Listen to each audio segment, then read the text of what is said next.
나는 그저 불단에 놓인 흙 부처상 같은 존재일 뿐이다. 한 명의 꼭두각시 리더에 불과할 뿐.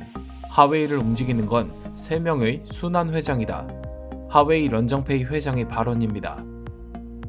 세계 최대 통신장비 업체 하웨이의 설립자이자 최고 경영자 런정페이가 언론과의 단독 인터뷰에서 이 같은 말을 해 화제가 되고 있습니다. 그동안 의혹은 있었지만 확신이라 하기엔 뭔가 부족함을 가지고 있던 하웨이의 실세가 드디어 밝혀진 것입니다. 공식 석상의 모습을 잘 드러내지 않는 그가 이와 같은 인터뷰를 한 것은 하웨이를 자신과 동일 선상에 놓는 사람들의 시선에 지친 것으로 보입니다. 런정페이 회장은 인터뷰에서 하웨이는 3명의 순환 회장이 있고 6개월마다 돌아가며 그룹을 이끌어간다 말했습니다. 실제로 자신은 얼굴마당 같은 역할이며 없어도 아무런 지장이 없다는 것이죠.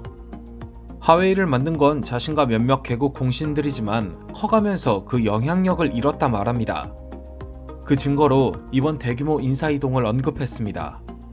하웨이의 명함으로 불리는 수냐팡 회장, 쉬지진 부회장이 경영 일선에 제외됐다는 것이죠.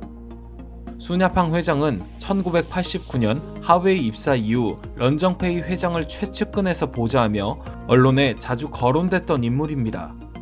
쉬지진 부회장은 1993년 입사 후 27년을 하웨이와 같이 한 개국공신 임원이죠.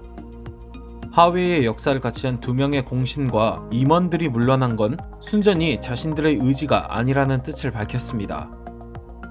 이 같은 대규모 인사 이동에 여러 추측들이 나오고 있지만 가장 유력한 건 이번 사태의 책임론이란 반응이 우세합니다. 꼭두각시에 불과하지만 그동안 대외적으로 알려진 인물을 경영 일선에서 물러나게 한 건 중국 정부가 하웨이의 분위기 쇄신을 주도한 것으로 보인다는 것이죠.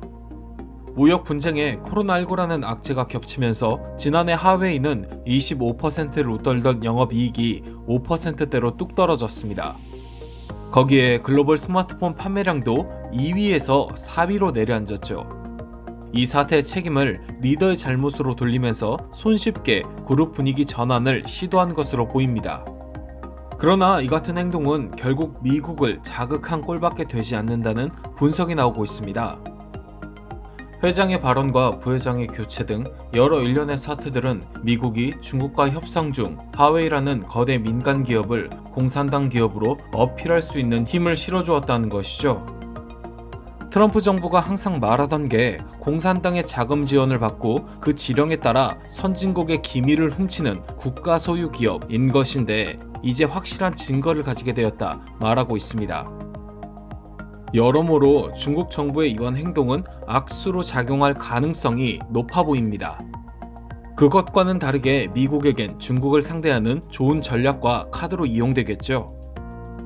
미 대선이 끝나고 다시 시작될 미중 무역 전쟁에 미국 정부는 이 카드를 적극 활용할 것으로 보입니다.